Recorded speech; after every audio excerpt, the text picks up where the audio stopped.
ओम नमो भगवते वासुदेवाय नमः। जय श्रीमन नारायण। दोस्तों आइए आज हम सुनते हैं कार्तिक मास महात्म्य के 20वां अध्याय। प्रेम से बोलिए विष्णु भगवान की जय हो। कार्तिक मास महात्म्य के अध्याय 19 में हमने भगवान विष्णु के पार्षद, जिनका नाम सुशील और पुण्यशील है, की सुंदर कथा का श्रवण किया। अब आज इस अध्याय में हम गंगा की उत्पत्ति कैसे हुई तथा भगवान वामन अवतार की कथा सुनेंगे। मां शारदा की प्रेरणा स्वयं सहाय कार्तिक महात्म्य को सुनो। ये 20वां अध्याय। बोलो कार्तिक महात्म्य की जय हो। कार्तिक माह के ठाकुर जी की जय हो। कार्तिक मास की पावन कथा सुनते हुए सभी ऋषि बहुत हर्षित उल्लासित हो रहे थे और उसके बाद वह सूत जी किससे बोले कि सूत जी, कार्तिक मास की इस महात्म्य को सुनते हुए हमारा मन आनंदित हो रहा है। आप कृपया कर भगवान के चरणों में से उत्पन्न हुई गंगा जी की महिमा को कहिए। जब सूत जी ने कहा, हे ऋषियों, जो कुछ नारद जी ने राजा पृथु से कहा वही मैं तुमको सुनाता हूँ, ध्यान से सुनो। इंद्र आदि सब देवता को उत्पन्न करने वाले कश्यप जी की 2 पत्नियां थी। एक अदिति जिसके पुत्र देवता कहलाए, दूसरी दिति जिनके पुत्र दैत्य हुए। देवता तथा दैत्यों का नित्य ही कलह चलती रहती थी। विचन का पुत्र अर्थात प्रहलाद का पौत्र आदि बलि दैत्यों का राजा था। उसकी सेना अत्यंत विशाल थी। उसने समस्त पृथ्वी को जीतकर स्वर्ग का राज प्राप्त करने के लिए देवताओं पर चढ़ाई कर दी थी। इंद्र की पुरी को चारों तरफ से घेर लिया था। देवताओं भी युद्ध करने के लिए बाहर आए। तब अत्यंत घोर संग्राम हुआ। एक दूसरे पर प्रहार करते हुए कई वर्ष बीत गए। इसके बाद दैत्यों का बल बढ़ते हुए देखकर देवता मैदान छोड़कर भागने लगे। तत्पश्चात दैत्यों ने सारे स्वर्ग पर अपना अधिकार जमा लिया। बलि स्वयं इंद्र के आसन पर बैठने लगा। साथ ही देवताओं के समस्त कार्य राक्षसों ने अपने अधीन कर लिए। यज्ञ की बलि भी आप ही लेने लगी। तब अदिति अपने पुत्रों को दुखी देखकर बहुत चिंतित हुई। फिर वो अपना स्थान छोड़कर देवताओं की जय तथा दैत्यों के पराजय के निमित्त भगवान की तपस्या करने के लिए हिमवन पर्वत पर चली गई। वहां कुछ समय फलहार फेंक के कुछ काल सूखे पत्ते और कुछ काल तक पवन की आहार ही करती रही। पैर के अग्रभाग से खड़ी होकर भगवान की तपस्या करने लगी। इस प्रकार उसने 1000 वर्ष तक तपस्या की। मायावी राक्षस अदिति की घोर तपस्या से चिंतित होकर राक्षसी माया से देवताओं का रूप धारण करके अदिति के पास जाकर कहने लगे, माता, तुम हमारे लिए इतना घोर तप क्यों कर रही हो? आत्मघात करना सब शास्त्रों में पाप होता है। हम तुम्हारा यह दुख सहन नहीं कर सकते।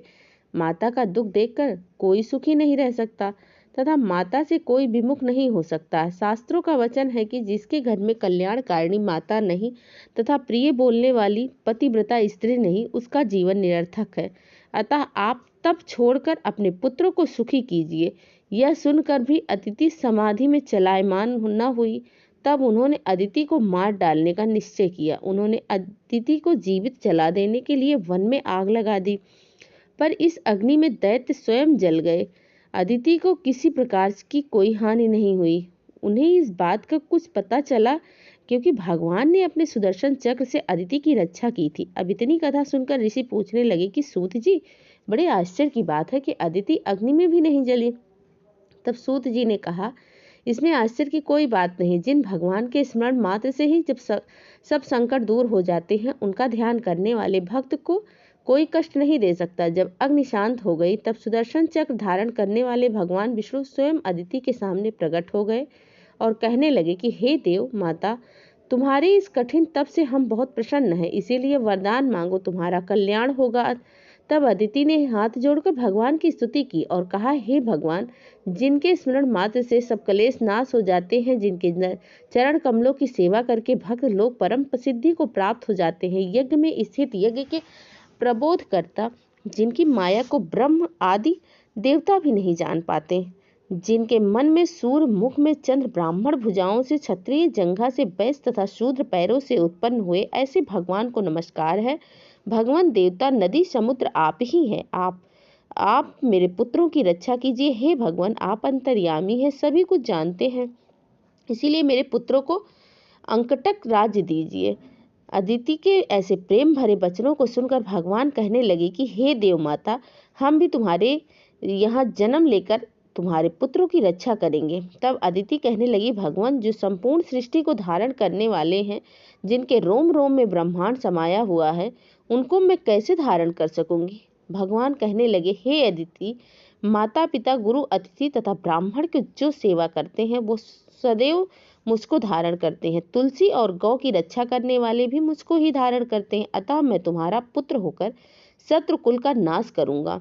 यह कहकर अपने कंठ की माला देकर भगवान अंतर्ध्यान हो गए। इसके बाद दक्ष की कन्या अर्थात देव माता अदिति भगवान को नमस्कार करके अपने आश्रम को चली गई।